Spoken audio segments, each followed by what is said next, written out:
Hi all അസ്സലാമു അലൈക്കും. ഇന്നത്തെ ക്ലാസ്സിൽ നമ്മൾ ബേസിക് സ്ട്രോക്കിനെ കുറിച്ചാണ് പ്രാക്ടീസ് ചെയ്യുന്നത്. ബേസിക് സ്ട്രോക്കും അതിൻ്റെ പേരുകളൊക്കെയാണ് പഠിക്കുന്നത്. ഇപ്പോൾ കഴിഞ്ഞ ക്ലാസ്സിൽ പറഞ്ഞ പോലെ ഗേറ്റ് ലൈൻ ഇവിടെ അടയാളപ്പെടുത്തിയിട്ടുണ്ട്. അതുപോലെ ഓരോന്നിൻ്റെ പേരും ഇവിടെ കറക്റ്റായിട്ട് എഴുതിയിട്ടുണ്ട് കേട്ടോ. അപ്പോൾ ഫസ്റ്റ് വരുന്നത് അപ്പ് സ്ട്രോക്കാണ്.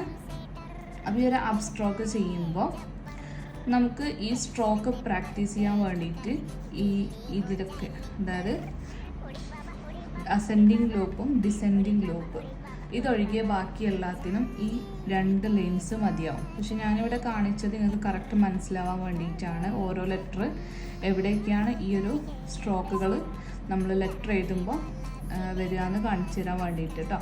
നിങ്ങൾക്ക് പ്രാക്ടീസ് ചെയ്യുമ്പോൾ ഈ 1 2 തന്നെ മതി. ഈ അസെൻഡിങ് ലൂപ്പിനും ഡിസെൻഡിങ് ലൂപ്പിനാണ് പിന്നെ അത് ആവശ്യമുള്ളത്. ഓക്കെ, അപ്പോൾ നമ്മുടെ